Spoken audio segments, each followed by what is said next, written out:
when I'm getting to the bag, ayy. Got the foot on the gas, pedal to the metal when the lane moving fast, ayy, ayy. Let them all cross. If they hate, then let them hate and make a bigger boss, ayy. This episode is brought to you by SPI Logistics, the premier freight agent logistics firm in North America. For over 40 years, SPI has been diligently building the most successful freight agent network to provide first-class relationships for our shippers, receivers, and carrier partners. We are more than another transportation network. We are a dedicated team of professionals united by one singular purpose, and that is to expedite our agents' success. All of our agents are set up for success on day one, as they are provided with a full suite of support staff that is ready to assist them with everything from after-hours emergencies to financial and administrative needs on a no-fee basis. This way, you can focus on continuing to grow your business. There is no financial risk to start, and you have the ability to earn up to 75% in commissions. If you are looking to take control of your financial future and build your business with the backing of one of the most successful logistics firms in North America, visit www.spi3pl.com to learn more. Do me a favor and let them know that the Freight Coach sent you. What is up, ladies and gentlemen? We are back. We are live. It is the Freight Coach Podcast, the top podcast in transportation, coming to you guys every single weekday, 8:30 a.m. Pacific, 10:30 Central, to break down some industry headlines. But most importantly, you guys, provide some actual insight into what you can do with all of this information. If this is your first time tuning in, welcome. This is the real side of freight, ladies and gentlemen. And I do say that before every single show. And what I mean by that is I only speak with transportation professionals, because at the end of the day, you guys, I want to talk to the right individuals who have done what you're looking to do or who are currently doing what you're trying to achieve. So you can take that information, apply it, utilize it, and see a meaningful difference in your business and your life. Happy Monday, everybody. I got a very special guest for you guys. I'm going to bring him up here in a second. We're going to be doing a little fall produce freight style market update out there. But my team always likes to remind me that I need to say this at the beginning of the show as well. If you get value in what you hear today, you guys, and you're not subscribed, subscribe to the show, you guys. And if you're feeling ambitious after this one, rank the show on iTunes and Spotify, because that's how we get out there and reach more and more people, you guys. Like, at the end of the day, we talk about transportation on this show. And if you saw value in it, chances are your network's going to see it as well. With that being said, you guys, I got my good friend, Yankee fan, Cody Koehler, back on the show to break down some fall produce reports. So, Cody, thank you so much for taking the time to join me today. Yeah, thanks for having me on, buddy. It's always a pleasure.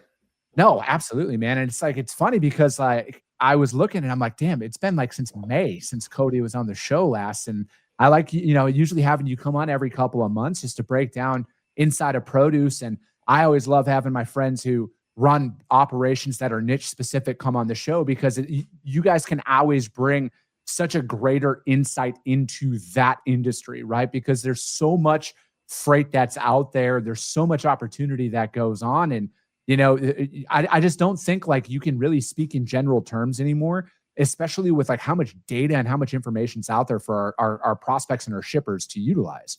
Agreed. And everything's different. Every commodity is different, it seems, these days, like a lot more than it was, just a couple of years ago, right? Yeah, it's, from my seat, Cody, because obviously we're almost 100% flatbed, right? Open deck.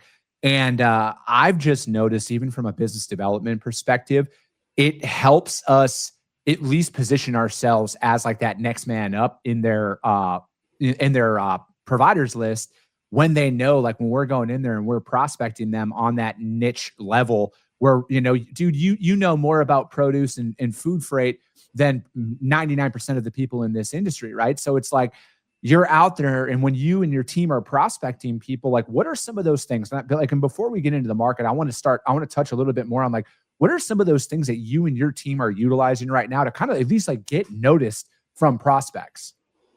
Everybody wants to talk about service level usually in their pitch, but we kind of shy away from that, because you made that point a million times of what, watch. By the way, I love your intro now. New intro is great. Thank you. But yeah, you talk about it all the time that, that's service level is the expectation, right? So for us, trying to stand out is more, we like to touch on the fraud. Fraud is so bad right now. And so allowing our potential customers to understand our process and making sure that the drivers that are going to be on your loads are a real driver. They're really going to show up to the facility. They're really going to deliver on time. They're really going to, that type of stuff right now has been a big one for us, because fraud is on everybody's mind. But also, from a food standpoint, it's tough out there. This has been a really odd summer. It's been an odd year, but this summer's been interesting for produce, to say the least. Like we finally had a good season where we didn't have water issues and we didn't have temperature issues, but the demand was absolute crap on the fresh side of things anyways. So what we ended up with was a great harvest, especially the first cut this year in California and Salinas. But the demand wasn't there. So a lot of processing plants have been very, very busy. A lot of that stuff's going to get frozen, juiced, canned, whatever, right? Doesn't go to waste by any means, but it's just it's different than ordering, I can't remember what Dean had reported not too long ago about the impact. And from a truckload standpoint, it was like upwards of like 10 grand a month less truckload demand out of California this season versus last year. And that's huge. When you break that down to 2,500 trucks less from a demand perspective per week, obviously that's going to affect rates. Your capacity is going to be very, very loose for the most part. We didn't really see a typical 4th of July bump this year. It was very, very small compared to previous years. So knowing all of that, we've just been trying to get as creative as we can through the process. We are very niche based. We are all food and bev. We do have some agents that work with us that touch on flatbed, but to be honest with you, I couldn't even talk to any of that. But from a food perspective right now, it's mostly just like right now, I won't lie. You can touch on the Florida issue. I'm sure that you've noticed that too. Like Florida inbound has been absolutely crazy since they had that accident, that terrible, terrible accident. And they put some checkpoints in there, making sure that all the English speaking drivers were, all the checkpoints that are going into effect with that. There's a lot of drivers that have all of a sudden refused to go to Florida. So Florida inbound rates have gone crazy, and there's a lot of shippers down there. So if you guys are prospecting right now, make sure that you can get the capacity, but Florida market's pretty open right now. Prospect it. And then outside of that, we saw a big pocket of disruption in the Midwest not too long ago. A lot of that was attributed to a better than predicted back to school pull. It wasn't too bad. And so kind of following the trends, I mean, the data that we crunch with DAT every week to make sure we have a great partnership with those guys to understand the markets, what's getting hot and what's not, so that you can dive into the reasons why, and you can use that to sell. But honestly, our sales pitch is going to change sometimes week to week, sometimes day to day, depending on just what we're seeing in the market. So I think that's the most important thing, honestly, is staying on top of it. From a niche base, it's easy to talk produce when we've been doing this since 2003. So, you can talk about all the nuances with that all you want, making sure that reefers are, if you're moving berries and cherries, you want your reefers less than 3 years old. Everything has to be downloadable. Everybody's going to track, and you're going to be able to give those guys an actual tracking link to see where their product's at 24/7. Because you get those weird, maybe not weird, but you get those guys who literally are probably sitting at their computer at 10 o'clock at night, sipping a drink saying, I want to see where my truck's at. And then you have the others that they just don't care. They just want to know that their product's going to show up on time. So doing all those little things. But I think the biggest thing right now is just paying attention to the market, because it seems like it's shifting all the time. And some of it's easy to explain and some of it's not. What do you mean by that, right? Like when the market's shifting, because I see that even on the flatbed side of things, right? Where it's like sometimes and again, 80% of our freight, we actually just pulled the data this morning, 80% of our freight is ran with our core carriers. So we're not really seeing much fluctuation or, even on pricing or anything like that out there. But when we do have to go out and source in the spot market, it is noticeable, man, that some days, and it's not even really market dependent, right? That there is I don't want to call it a price increase of unreasonable sorts out there, but you can definitely tell.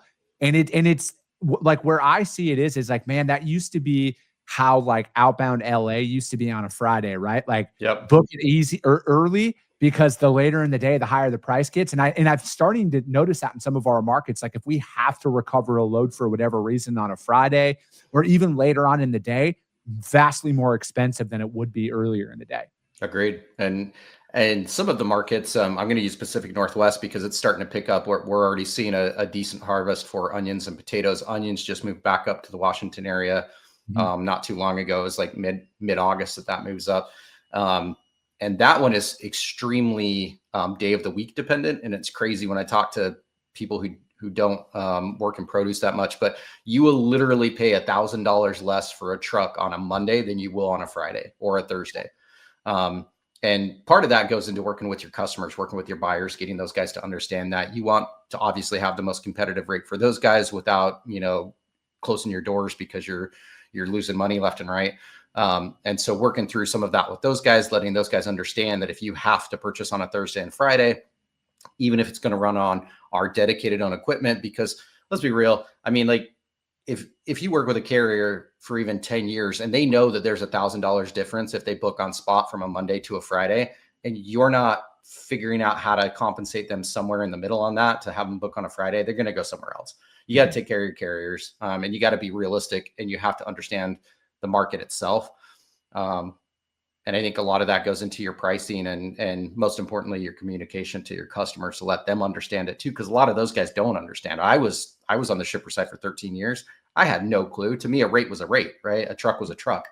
I always knew that there was a premium for a Saturday or Sunday load and unload. But outside of that, it's like, what's the difference between Friday and Monday? Who cares? Everybody's working those days.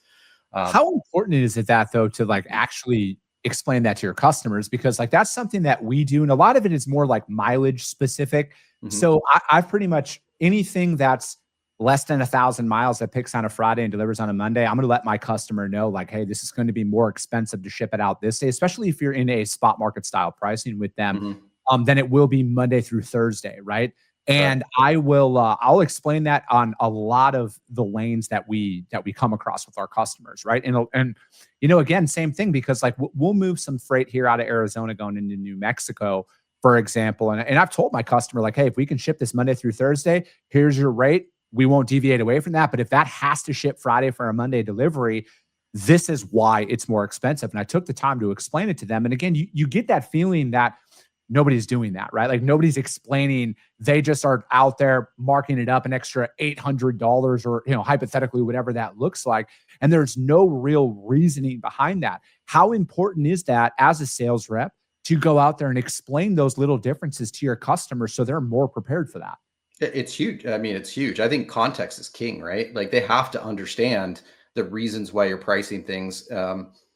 If you're price gouging your customer, that's going to get flushed out at some point in time anyways, right? And you're going to get the boot. I just saw a headline this morning, I think it was from the Freight Caviar guys, about Kroger suing yeah. So, you have to, and taking the time to explain those to your customer not only builds a better relationship, but our job as brokers, this is what I always tell my not just my sales reps, but my ops team too. Our job is to make sure that they have peace of mind. That's all it is, right? Yeah. Like they need to understand that they can tender you a load and you are going to see through A to Z. That's why our name's A to Z, A&Z Trucking. But like you need to be able to schedule that properly, communicate with them properly. To your point, a Friday for a Monday pickup less than 1,000 miles, you have to have a layover built in on that from a pricing perspective, because the drivers sometimes I hear story. Well, the driver can just, sleep at home for a night and it'll be good for him. And it's like, yeah, but you don't understand what that does to his hours of service.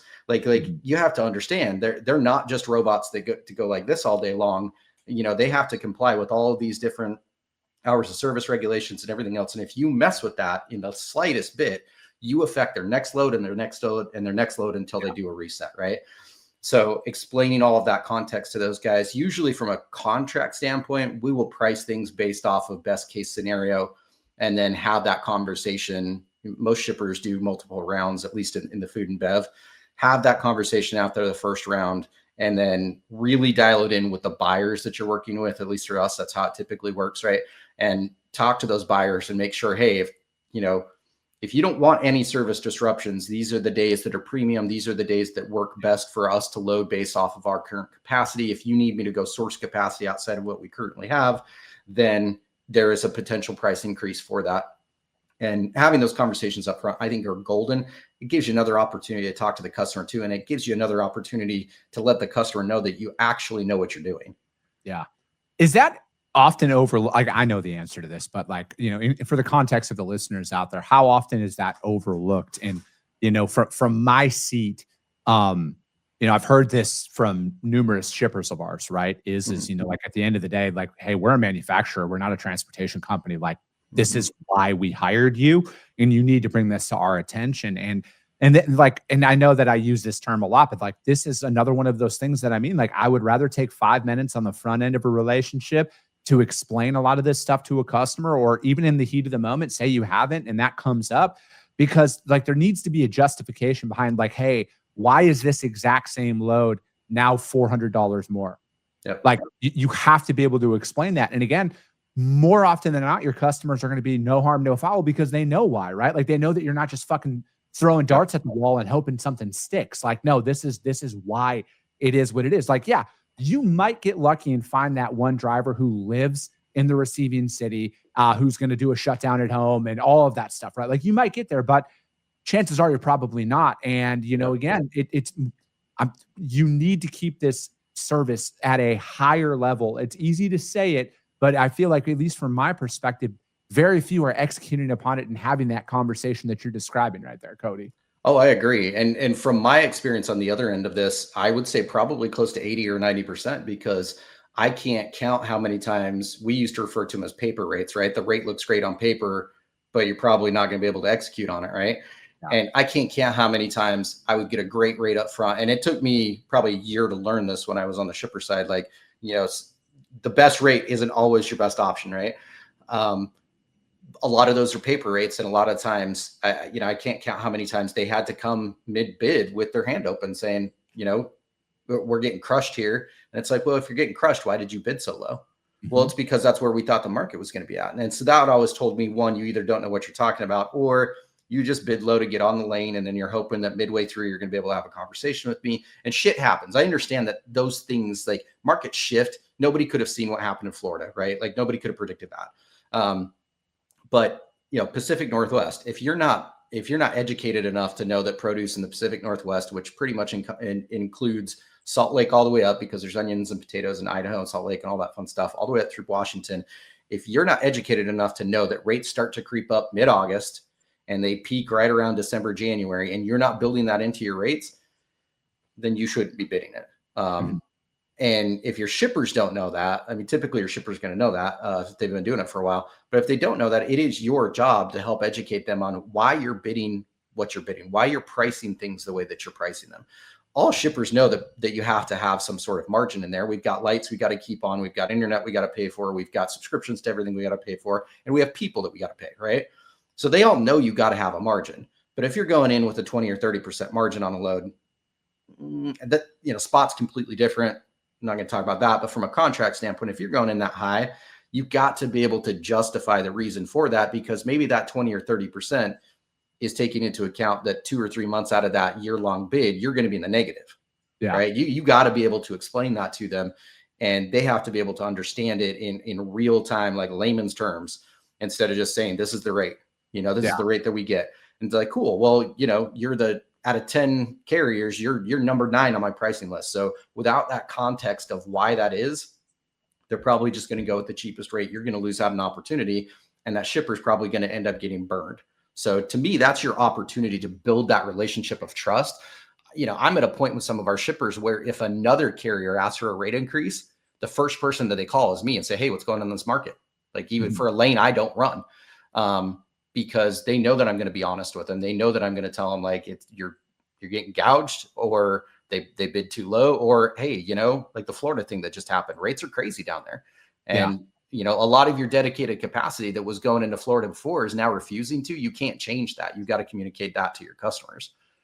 How are you guys out there kind of explaining where things are in the market and how you perceive them to trend here for the coming months, right? Because it's like I think the general consensus out there is people know that they're on the verge of a change, or like something is going to increase, but nobody wants it to, right? Like whoever's benefiting the most from this. But like, how are you guys out there bringing market reports to your customer? And because like from my perspective, I've just found one that being a very big strategy of ours is like, hey, we want to keep our rates like literally the exact same, because like we filled out RFPs, but like the majority of our freight is spot market freight. out there. But again, I feel like there's a way to give contracted pricing in a spot market environment out there by keeping that same price time and time again. And, for us, from my seat, like we're kind of coming up on the end of flatbed season here. We're pretty much through October, and then it'll dip off there from November through February. And then as soon as the ground starts thawing off again, but like I look at it is there's a giant question mark on how much longer things are going to continue in this capacity out there. How are you guys delivering any form of consistency to your guys' customers right now? So we produce a market report. If you don't follow us, we produce it on our website. We also produce it on LinkedIn. Bella Montoya, she's one of my team members.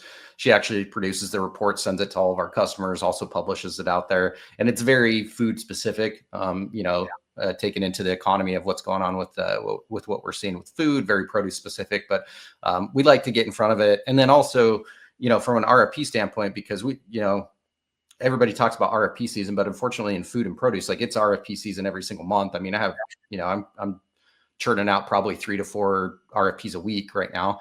And with that, it's the conversation of saying, hey, we're going to put our best foot forward.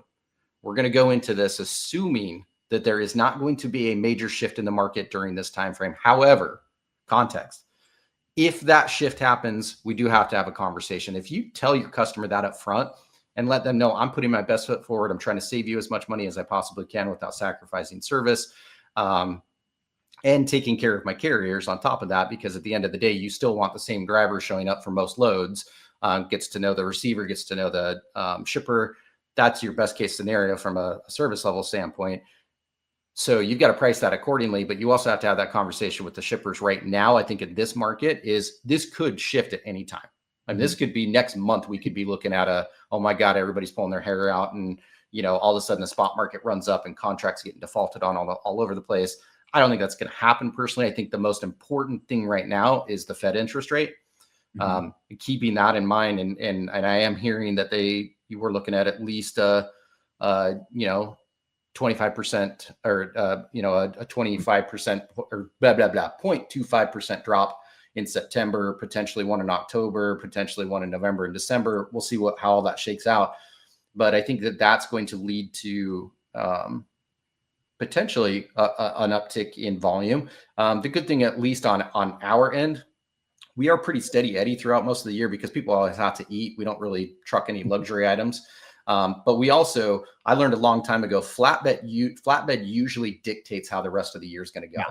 If you have a good start to the flatbed season in February and March, which is usually the kickoff for housing, right? Because the ground's thawed and all that stuff, and everything outside of Arizona and Florida and Texas is, starts to go up. What if you can see that trend? That dry van and reefers are probably 4 to 6 months behind that. Yeah. So we keep an eye on those things. We report on the flatbed market because that usually is a leading indicator, as well as anything economically that we can, that sometimes these guys aren't digesting, because as well as I do, there's so much damn clickbait out there. You don't know what to trust.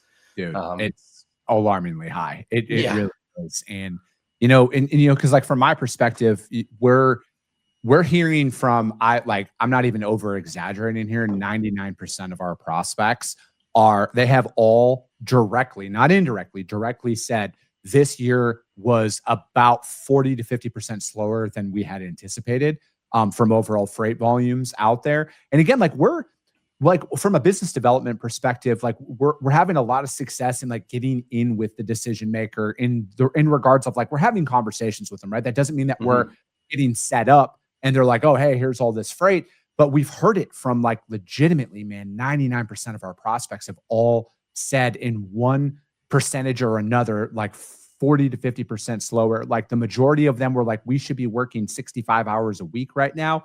We're barely getting 40. And so to me, that is the big thing. And I'm right there with you in regards to interest rates, because I look at it from a cost to hold inventory perspective.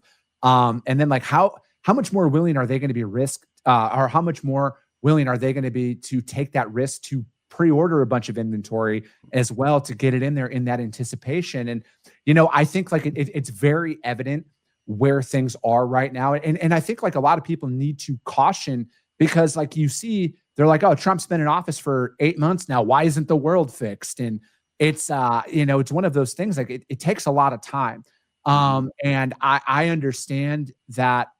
I think more than most people are wanting to admit that it completely, I think, rests on the shoulders of the Fed and lowering the interest rates out there, because that's going to give people more, even consumer spending. Like you said out there about like what you said earlier, Cody, about produce, right? Like how many people weren't buying fresh produce this year because it wasn't in their budget? Exactly. They couldn't afford it, right? And your numbers there that you're describing is the only proof that I need that that's probably the case, right? Because they're like, why would I buy that when I could get it, frozen for cheaper or whatever that looks like, right? Or they're just not buying fruit at all at this point.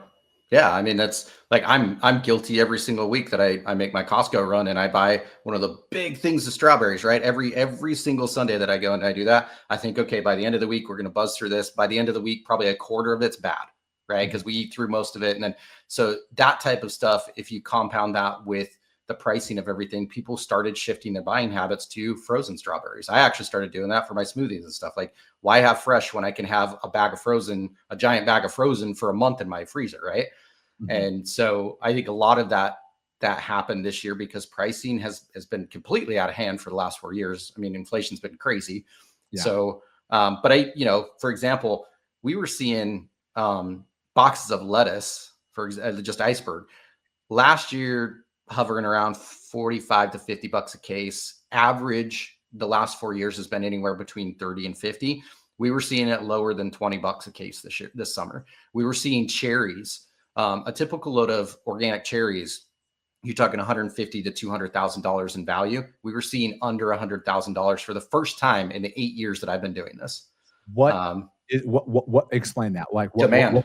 Yeah. There was no demand. And so when I know, at least at the tail end of the Yuma season last year, most of the growers that I know were taking losses on most of their product because it was like they were so close to the end of the season. It's like, do we either till this back up into the ground and just completely not make any money off of it? Or are we going to take 50% of the value just to move the product and get some sort of revenue coming in? And they were doing that. And I was golfing not too long ago with one of my really good friends over in Castroville. And what he told me, he's been doing this for 30 years. He was actually, he actually founded a company over there I'm not going to mention, but what he was telling me was, he said that this was the slowest summer he's seen in 20 years. Oh, wow. And so, and we felt it too. I mean, definitely, our produce volume was down. We made up for it in some other volume, but our produce volume was definitely down this season. And it is what it is. You take those lumps. Good news is, hopefully, at least from the numbers that we're seeing from the Yuma season, we should have a good harvest again. That's one part of the equation. The other part of the equation is, where's demand going to fall? Nobody really knows where that's going to fall yet. A lot of that, to both of our points, is where's interest rates going to fall? Where's consumer spending going to fall? The more people eat out and eat their salads, the more you go to Olive Garden and get your never-ending salad, the more I move produce, right? So, but the less people do that, the more cost-conscious people are, and they're buying that frozen food and they're buying the canned food because it's shelf-stable and they're not losing money on it. The less and less we see on the fresh side. What is one, as we're wrapping up here, Cody, what's one piece of advice you would give out to sales reps right now, whether they're developing business or maybe they got newer relationships? What is one thing that you would like to see more people focus on, where they're going to see some value out there in the market with their customers? I think, part of that would be context, like we were talking about. Make sure that you guys are educated on what you're talking about and not just, going for the race to the bottom. Like, not all business is great business. And then nobody wins when you're just trying to undercut each other by 5 cents per mile here. The only, the people who lose the most are the carriers, quite frankly. And the more carriers you put out of business, the harder it's going to be to do your job 6 months from now. So context is king. Price it correctly. And also, just keep things in perspective. Like right now, if you can land a contract to where you're actually set up with somebody, you don't necessarily have to be moving freight tomorrow with them, but it allows you to at least be there when they need you, when they have those, those F Fridays where they get 20 loads given back to them and they need somebody there. We've seen that. We've had success with that this year, probably more than actually getting set up with somebody, going through the normal RFP process and everything. just building those relationships and making sure that you're an option for those guys when they need you. I think that's the most important thing right now. It also allows you to have those conversations with them. We used to call it contract hunting, right? Like, make sure you get the contract, make sure you get the setup paperwork done. And then after that, wait for the market to improve slightly or wait for someone to fail. I just met with somebody over the weekend that's a large customer of ours and was informed, hey, this coming Yuma season, we had a lot of Salinas carriers, and in typically Salinas and Yuma, the same carriers, same brokers are going to be bidding on the same lanes, have major service failures. And because of that, we are going to see a shift of up to 20% in those incumbent lanes. That's an opportunity for us, right? And that's an opportunity for new carriers and new brokers to get in there as well. Just make sure you can get set up with those guys. Make sure you're having the dialogue and don't rush anything right now. I can tell you, if you go in right now with rock bottom rates, you will get burned in the next 6 to 12 months. 100%. Yeah. Dude, couldn't agree more. Cody, thank you so much, man. I appreciate the insight as always and what's going on out there in produce. How does anybody reach out to you guys to find out more? Are you guys hiring or anything like that? Throw that out there. Yeah, always looking for great sales reps. Operations, we are actually hiring, but we're hiring in the Raleigh market right now, in office. And outside of that, LinkedIn is the best way to contact me or my sales reps or anybody. Obviously, you can go to anztrucking.com, contact me there as well, but LinkedIn is the best. Perfect. Sounds good. If you guys can't find Cody or A&Z Trucking out there on LinkedIn, hit me up. I will gladly put you guys in contact with them. But that's going to be it for today, ladies and gentlemen. As always, if you got value in what you heard, subscribe to the show, you guys. And if you're feeling really ambitious after this one, rank the show on iTunes and Spotify, because if you see value, your network's going to see it as well. I appreciate you guys. I love you guys. And we'll be talking to you soon. Came back with a bang, window down, yelling out money, anything. Hey, ooh, got the foot on the gas, pedal to the metal when I'm